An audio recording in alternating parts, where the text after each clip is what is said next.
In the beginning, there was darkness, and then bang, giving birth to an endless expanding existence of time, space, and matter. Every day, new discoveries are unlocking the mysterious, the mind-blowing, the deadly secrets of a place we call the universe. As they try to unravel the mysteries of the universe, scientists are coming to an astounding conclusion. To make sense of outer space, they need to understand inner space, the microscopic matter that forms the foundation of everything we see. But shrinking down billions of times into the realm of atoms and subatomic particles takes us into a strange, unexplored world. When we descend into the microscopic world, we find that it's really weird and indeed downright bizarre and unbelievable. The stuff in this universe is far smaller than anything we can see with a microscope, but it holds the key to the cosmos. We can only understand where we came from if we understand this crazy micro world. So let's go on a fantastic voyage into an uncharted world known as the microscopic universe.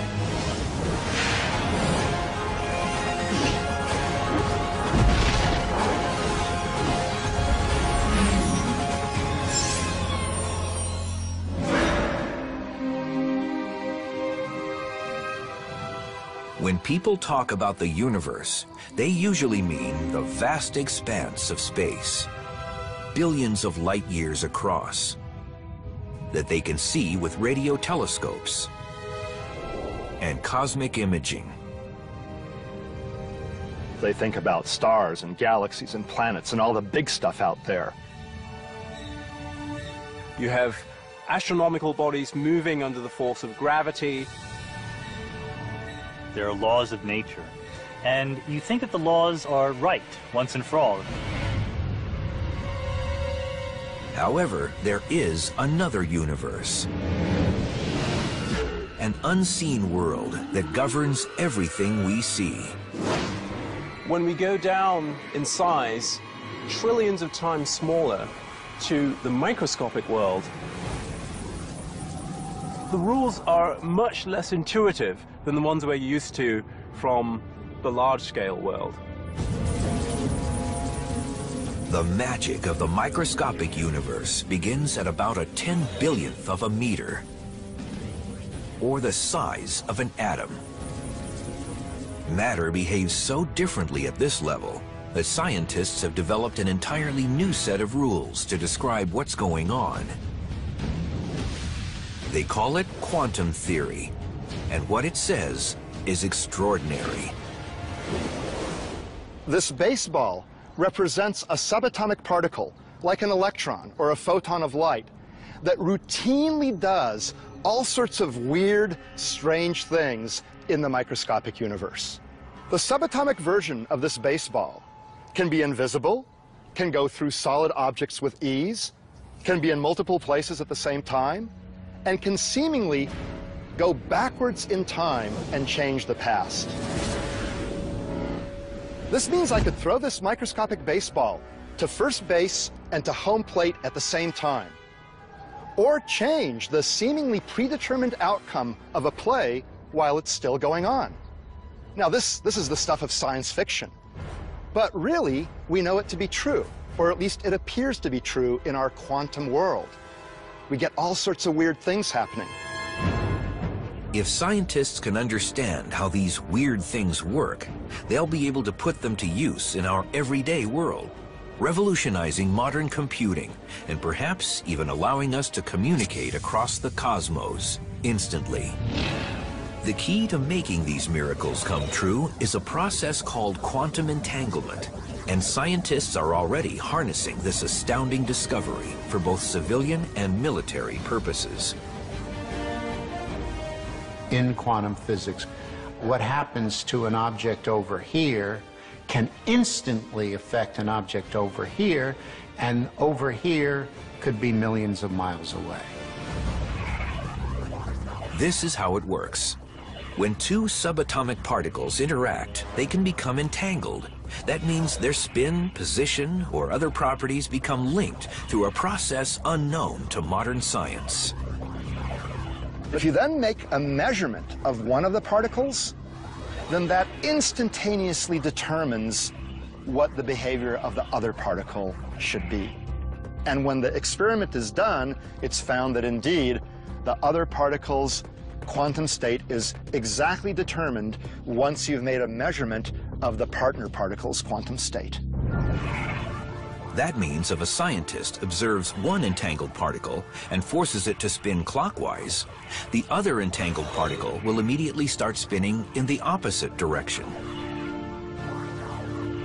That seems intriguing, but it's hardly earth-shattering until you consider that the two entangled particles can be separated by billions of light years. And still, the moment you observe one particle's spin, you've dictated the other particle's spin. That's weird, because it may suggest that information has traveled instantaneously, faster than the speed of light, from one particle to another. I don't understand it. I don't know that anyone does. Spooky action at a distance, as Einstein called it.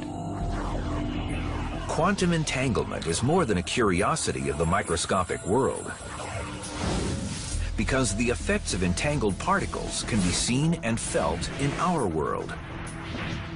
If scientists can overcome some fundamental obstacles, quantum entanglement could someday help humans communicate across vast distances instantly.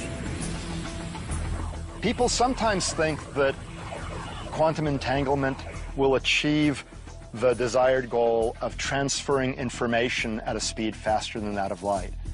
I don't think this will be achieved, because to set up these systems, you had to have brought them there at speeds slower than the speed of light. But then what do I know? 100 years ago, they didn't think that we'd be going to the moon. Quantum entanglement is far more likely to transform modern computing. Scientists hope to use the magic of the microscopic universe to build powerful new computers. We're going to see what this baby can do. At the Massachusetts Institute of Technology, Professor Seth Lloyd has helped create a prototype of a quantum computer which uses quantum bits rather than traditional computer bits to perform its calculations. This lab has the world's best superconducting quantum bit, or qubit, in it. And when we do quantum computations with qubits, we can have the quantum computer do multiple tasks simultaneously. It can do this, it can do that at the same time. It can add 2 + 2, it can add 1 + 3, and it can add those two things simultaneously. The fact that a single qubit can perform many calculations at the same time gives the quantum computer the potential to be far more powerful than any computer ever imagined. Like traditional computers in the 1950s, quantum computers are in their infancy today. The machines take up large rooms and can do only the most basic calculations. But they hold great promise for the future. Quantum physics is notoriously weird, strange, and counterintuitive. And so quantum computers use this weirdness to compute in ways that classical computers can't. The major stumbling block is figuring out how to effectively code classical information, the ones and zeros that computers use, in a way the microscopic universe can process it using entangled particles. But when scientists figure that out, quantum computers could transform the planet. Even if you have a quantum computer with not that very many bits, you might still be able to do things like break all the codes that people use to communicate on the internet. Or you could solve very difficult problems having gajillions of variables, like try to figure out what happened at the Big Bang. That may be hard to believe, but the microscopic universe gets even stranger. In fact, the most famous experiment in quantum physics shows how one object can be in two places at the same time. A result that startled the great Albert Einstein. As scientists explore the microscopic universe, they find it's governed by rules that are often incomprehensible to those of us in the normal world. At the smallest scales imaginable, not only does information appear to travel faster than the speed of light, but human observation often seems to decide what happens. It seems like the behavior of quantum mechanical stuff is different when we're looking at it than when we're not looking at it. This profound conclusion comes from performing the double hole experiment. Scientists first conducted this experiment a century ago, firing photons of light through a metal plate with two slits. The light that went through the holes hit a screen behind the plate. I'm going to demonstrate the results of this amazing experiment with a bunch of baseballs and a barrier that we've set up which has two holes in it. Now, normally in the everyday world, if I throw baseballs through one hole or the other, they'll form a predictable pattern on a screen that we've set up behind home plate. They'll be in one place or the other. Now, let's make that pattern with a whole bunch of baseballs. I'm going to use this pitching machine. Here's the first one. Let's see what happens.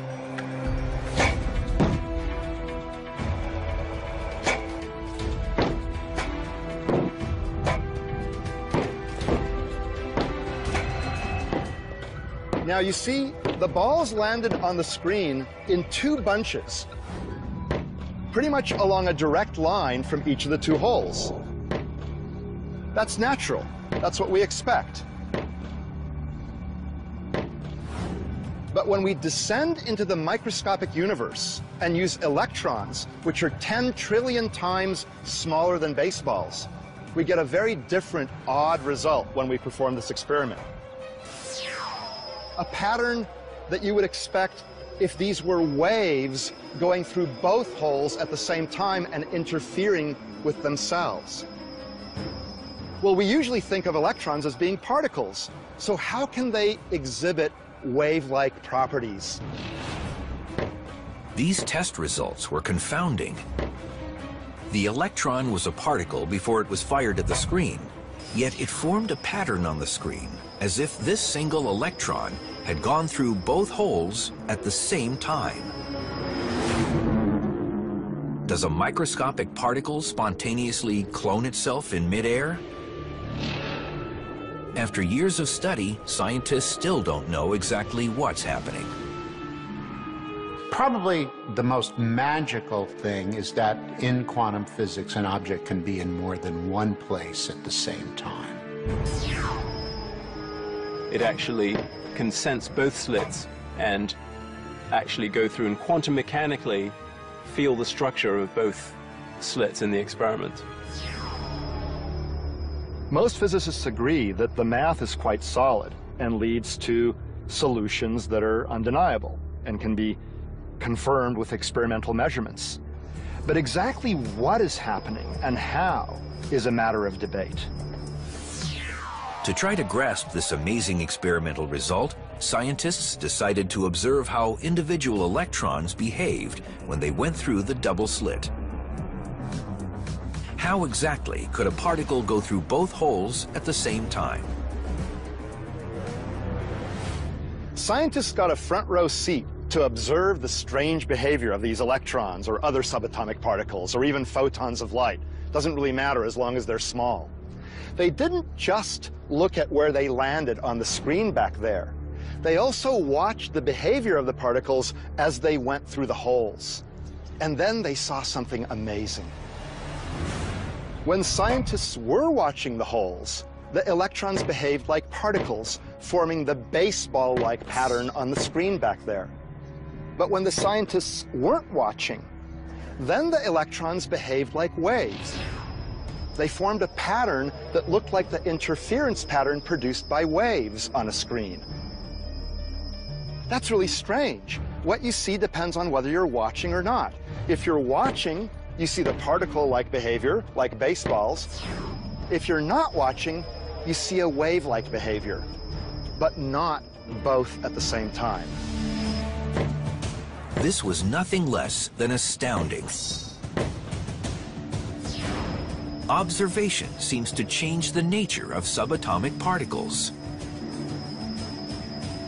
Mysteriously, when we're not looking, things are waves. When we are looking, they look like particles. So even an electron, which seems to us like a particle, has wave-like properties when we're not looking at it. The fact that when we don't look, the electron appears to go through both holes, but when we do look, we always see it go through one hole or the other, is what we call the quantum enigma. How could our decision about whether to observe something change how that something acts? There is a technical explanation. To make an observation, you somehow have to interact with the system. For example, you have to shine light on it, which then bounces off and you observe the light. That's how we can tell that a baseball is here or there. We bounce light off of it. Well, for macroscopic particles, that doesn't disturb them very much. But for microscopic particles, the act of bouncing the light off of the particle changes where it is and how it's moving. So in the microscopic universe, where photons of light are about the same size as subatomic particles, these photons have a big impact when they illuminate the particles so we can see them. But this doesn't answer the question. Why doesn't the light simply change the direction of the subatomic particles? Why does observation actually change the nature of what is being observed? The short answer is we don't know. This is the fundamental mystery of quantum mechanics, the reason why quantum mechanics is difficult. Mysteriously, when we look at things, we see particles. That when we're not looking, things are waves. This is something we scientists have argued passionately about now for almost 100 years, and there's still no consensus. When they were first released a century ago, these test results were enough to unsettle the brightest mind in science. Einstein said, "I don't believe in quantum physics because I believe the moon is there even when I'm not looking at it." Einstein was, of course, referring to the implications of the theory that the moon really isn't anywhere until it's observed. However, the double hole experiment's mind-boggling conclusions don't end there. In recent years, technology has allowed scientists to perform a fascinating variation of the test. Its results call into question our perception of time itself. This is like a high-tech version of the double hole experiment. Electrons are being fired toward a barrier with two holes in it.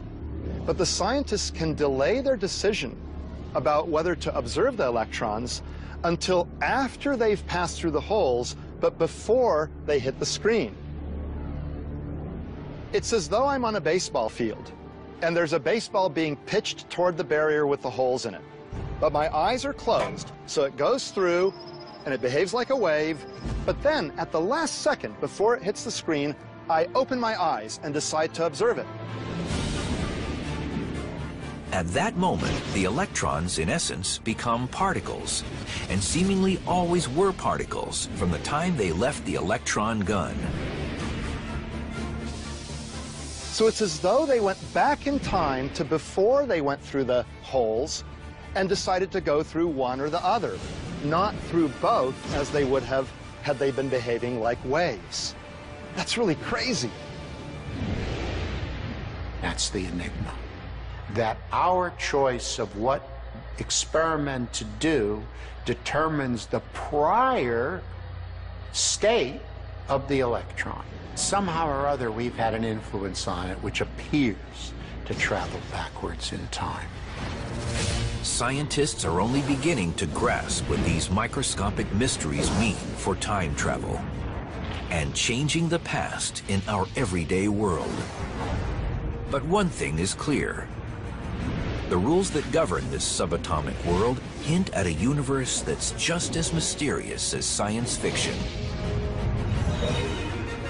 In fact, quantum physics may suggest that reality is simply a figment of our imagination.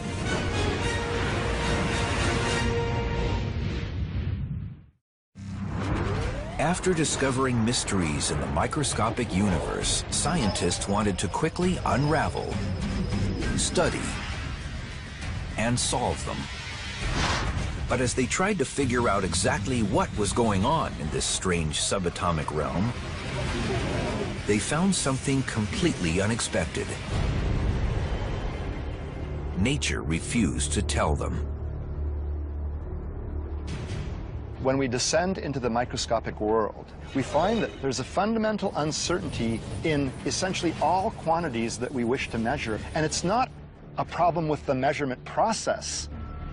It's that nature herself does not know.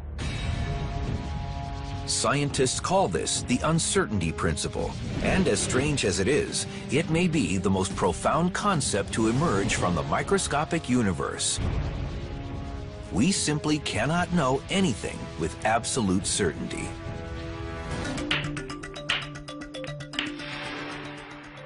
In our everyday world, we think we know a lot about the things around us. We can actually locate, for example, the position of this cue ball and strike it at a certain speed, which we know, and we can use that to collide it into other balls and go ahead and play a game of pool. But what actually happens if we shrink everything down trillions of times? In that world, these pool balls are now actually like subatomic particles. In this microscopic realm, quantum physicists have found they simply cannot determine with any precision where these particles are located because of their wave-like qualities. And what's even stranger, if scientists try to box in a particle, it will always generate enough energy to break out of the box before its position and speed have been determined. The uncertainty principle says nature will not allow its fundamental elements to be boxed in. So because in the microscopic world, because particles will interact with a completely different set of rules, the rules of quantum physics, a microscopic pool will be a completely different game.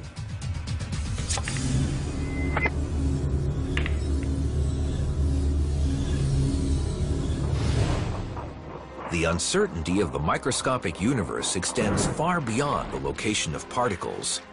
It applies to everything, including a particle's energy, and this gives rise to a stunning phenomenon called quantum tunneling. In classical physics, if you throw a ball at a wall and you don't throw it hard enough, it won't go through the wall, it'll bounce back. But if it's an electron and you don't throw it hard enough to go through the wall, it might go through anyway. We call that quantum tunneling. How can this be possible? It may sound bizarre, but one way to explain quantum tunneling is that the uncertainty of the microscopic universe allows a particle to borrow energy from the future to breach the barrier and then pay it back after it gets to the other side.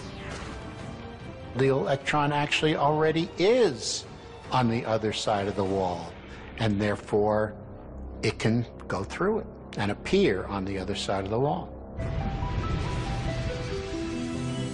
Ever since these wonders of the microscopic world were discovered a century ago, people have asked if quantum tunneling, being in multiple places at the same time, and what appears to be traveling backwards in time, can be achieved in our everyday world. Some scientists say we'll never be able to throw a baseball through a solid barrier.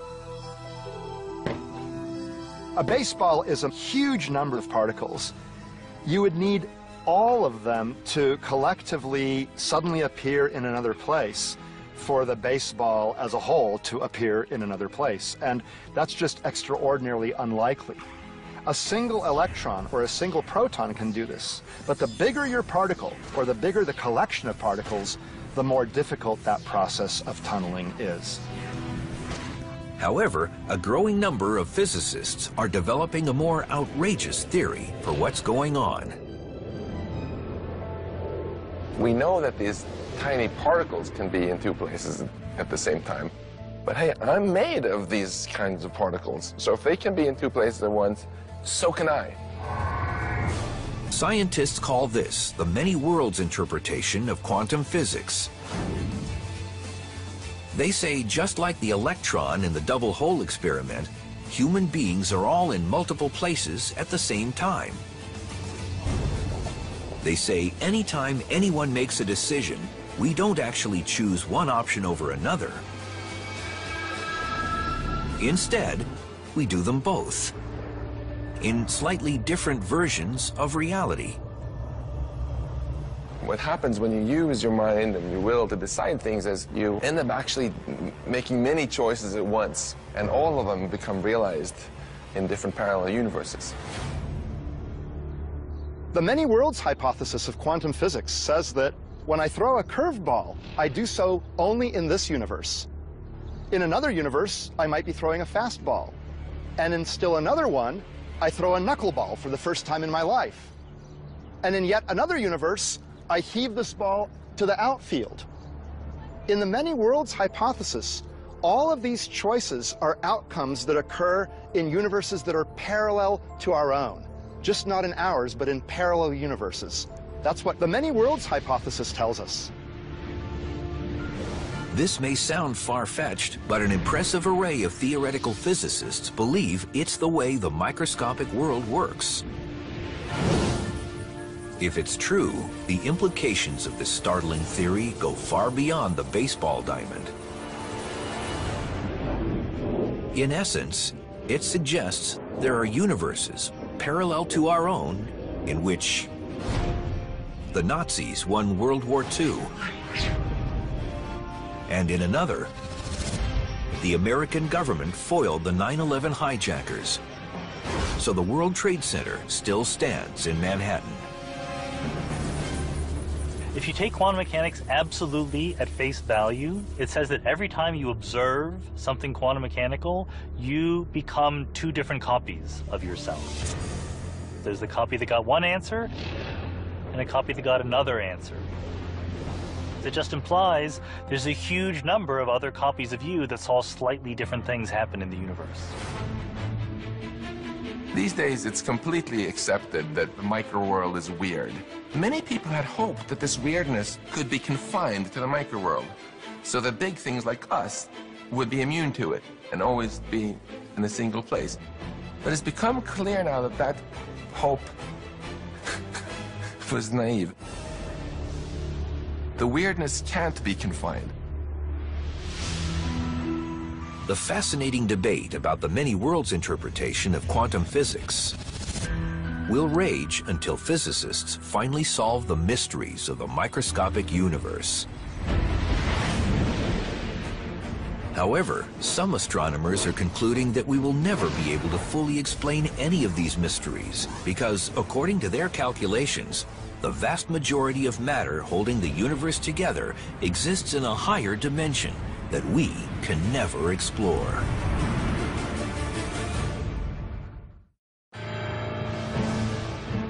If there's anything in the microscopic universe stranger than quantum particles, it's the mysterious matter that scientists have never seen, but that plays a crucial role in the formation of planets, solar systems, and galaxies. Astronomers know that there's all sorts of matter out there that exerts a gravitational influence, but that we can't see. We call that dark matter. I wouldn't exist if they weren't for dark matter, because dark matter has this nurturing force of bringing things together to form structure, to form galaxies, which are absolutely necessary for life. Dark matter makes up a staggering 85% of the gravitationally attractive stuff in the universe. If the dark matter is some kind of particle, then typically millions of dark matter particles will pass through me every second. But even though they know dark matter exists, astronomers have been confounded by a microscopic mystery. What is it? At first, they thought it was ordinary matter that, for some reason, they couldn't see. But what happened was astronomers went and took an inventory. We know how much ordinary matter there is in the universe. By ordinary matter, we basically mean atoms, things that are made out of protons, neutrons, and electrons, the elementary particles that go into making you, me, everything on Earth. And it just doesn't measure up. There's not nearly enough ordinary matter in the universe to make up the total. This conclusion was bizarre. How could most of the matter in the microscopic universe not be made of protons, neutrons, and electrons? It's been quite shocking to discover that these atoms actually make up just a small minority of all the stuff in the universe. There's 6 times more of an altogether different substance, which is invisible to us. It's interesting to think that science has brought us to the point where we realize not only are we not the center of the universe, we're not even made of the same stuff as the universe is made of for the most part. Most of the stuff in the universe is this dark matter, and it's some small particle beyond the reach of our direct detection.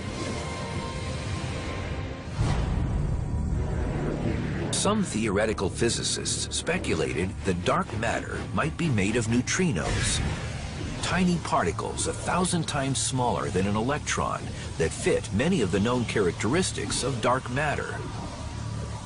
We know neutrinos exist, and they have mass, they contribute weight, so maybe we're done. But now it's turned out that they're not neutrinos. Most of the dark matter is probably not normal neutrinos because they travel very, very quickly. And they wipe out the formation of what's called large-scale structure, the clumping of material, on the scale of galaxies early in the universe's history. So it would be much harder to produce galaxies if the universe is filled with lots and lots of neutrinos zooming around. So the dark matter is not ordinary matter, it's not neutrinos, it's some wholly new kind of particle that we haven't detected yet. It has to be some sort of weird subatomic particle left over from the Big Bang when the universe was very hot and dense. A whole zoo of particles was created. Most of them annihilated or decayed into other particles, but some were left over, and they are what are thought to be the dark matter. But what could this exotic microscopic particle be? Since it's nothing known to science, astronomers proposed an entirely new particle that embodied all of dark matter's characteristics, and then began searching the universe for it. They call it a WIMP, a weakly interacting massive particle. One of the problems with the WIMP hypothesis is that we've never actually detected a WIMP in a laboratory. In fact, there's several experiments going on right this minute to look for WIMPs in underground laboratories, and you'd also like to make them in particle accelerators like the Large Hadron Collider in Geneva. So there's a multi-pronged attack to detect WIMPs directly if they're the right answer. If scientists find evidence of dark matter, will they also find evidence of another world of dark planets, dark life forms, and a dark matter table of elements? I don't think they're like us in that the dark matter particles can form planets and so on, because if they could, then we would expect most of the planets in our solar system to actually be made of dark matter. But I think it's much more likely that the dark sector is many different kinds of particles that are much more complex than just one. However, modern science still has not found evidence of this mysterious microscopic material. And a growing number of scientists argue that's because it's not something else. It's somewhere else, like other dimensions. People have taken very seriously the idea that the dark matter comes from other dimensions or represents ordinary particles that are actually moving in the other dimensions. The thing about other dimensions are we don't see them, we don't interact with them very strongly, so they're a natural place to put the dark matter. It's conceivable that the gravitational influence in galaxies and clusters of galaxies that we attribute to dark matter in our own universe is actually caused by concentrations of matter in other dimensions that are felt within our dimensions, but will never be discovered within our dimensions because they're actually somewhere else. Whatever or wherever it is, many physicists are confident they'll eventually discover a complete solution to the dark matter mystery. Unless, they say, it simply exists at an incredibly small size, far smaller than humans have ever been able to explore. That raises the question, what does exist at the smallest scales of the microscopic universe? That's what viewer Jason L. from Houston, Texas wanted to ask the universe. Jason, I'm glad you asked that question. The smallest things in the universe are the fundamental subatomic particles like electrons or the quarks that make up protons and neutrons or neutrinos. Now, all these particles are thought to be different vibrational modes of a little tiny entity called a string, a little tiny package of energy. And that, then, is the smallest thing from which everything else is made. Scientists have just started trying to explore strings and other incredibly small stuff in the microscopic universe. And what they've found offers tantalizing clues to a world beyond.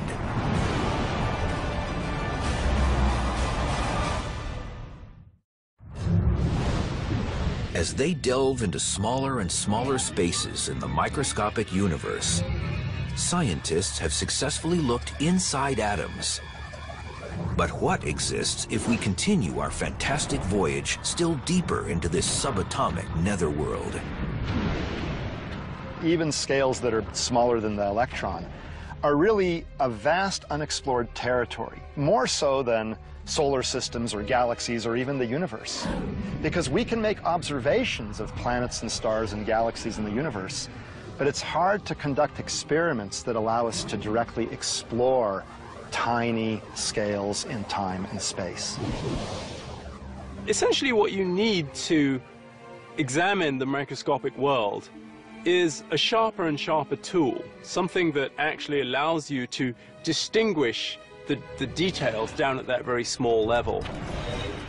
But as scientists try to probe spaces smaller than the atom, they cannot possibly focus enough light to illuminate them. They need something more powerful. To look more finely, you need more energy. We can go to incredibly small details using high-energy devices of various kinds. Now, the state of the art are actually particle accelerators. We use elementary particles to actually probe the structure of other elementary particles by colliding them together, letting them interact with each other, and then seeing what comes out at various energy scales. So we can continue this process of examining smaller and smaller distances in space and time by actually going to higher and higher energy with collider experiments. However, the world's largest particle accelerators have not yet generated enough energy to probe things much smaller than the elementary particles inside atoms. Even so, scientists believe something exists at even smaller scales. At a size so tiny, the human mind cannot possibly comprehend it. Physicists are now trying to understand what's called the Planck length, 10 to the minus 33 power centimeters. That's 20 factors of 10, 20 orders of magnitude smaller than an electron. Now, an electron is yay big, and I exaggerate a lot. So the Planck length is just almost unimaginably smaller than any objects we can actually measure. Nevertheless, physicists are trying to deal with these scales, and that's what string theory is all about. String theory says that everything that we think of as a particle is actually a tiny vibrating loop of string. To get an idea of how tiny it is, I have here an eyedropper. We're going to put out 1 drop of water. That has about 1 trillion atoms of hydrogen and oxygen. Now, imagine taking 1 hydrogen atom and blowing it up by 10 billion times. It becomes about ½ a meter across. And you might say, can we now see the individual strings inside that hydrogen atom? But the answer is no. We can continue to make it bigger, make 1 hydrogen atom the size of the solar system. The strings are still too small to be seen. It's only when we make that atom the size of our observable universe that a string becomes macroscopically large. If 1 hydrogen atom is as big as the whole observable universe, how big is a string? Only about the size of one of these trees. The amazing thing is that we human beings can even talk sensibly about what exists at this microscopic scale. Not only can scientists talk sensibly, they've also formulated theories about what happens down there. This is really one of the holy grails of all of science. We think that ordinary space and time cease to exist at the Planck length. What we don't know is what takes their place. We need to replace our idea of space itself by something more fundamental. Something that might involve different numbers of dimensions or just a different concept entirely. One possibility is that space at the Planck length resembles the grid on a football field. The yard lines are the fabric of our universe, and there's simply nothing in between. It could be that time jumps from one discrete point to another, and there are no steps in between. Like little quantum mechanical ants could tunnel from one spot on the grid to another spot on the grid without ever going into the intervening space in between. Why? Because there isn't any intervening space in between. Whatever exists at this incredibly small scale, most scientists believe that the concepts of space and time segue into another kind of universe where shrinking smaller is a meaningless concept. It could be that time and space are what we call emergent properties of the universe, but that if you go to very small spatial scales or very small intervals of time, the concepts of time and space break down. They don't make sense. Scientists say the conditions at the Planck length may be very similar to those that existed before the Big Bang, when everything in our universe was probably concentrated in a microscopic pinpoint. Maybe the same answers to the question about what happens to the universe at the very smallest scales may also be connected to knowing what was the universe like before the Big Bang. Did it just come into being at the Big Bang, or was there something different which then turned into the universe that we're familiar with at the Big Bang? These are all questions we don't know the answer to, but are all connected to the issue of what's going on at the Planck scale. You might think that these tiny Planck scale things have nothing to do with us, who are much bigger, but actually it has everything to do with us. It's our origins. Our entire universe, if we extrapolate backwards, would have been smaller than the Planck length. Whatever exists at the smallest scales of the subatomic world, and however these things behave, scientists say they must make sense of it all before they can possibly comprehend the cosmos above, human behavior, and what might have existed before the Big Bang. It's a mind-boggling amount of information tucked inside an unimaginably small space of our microscopic universe.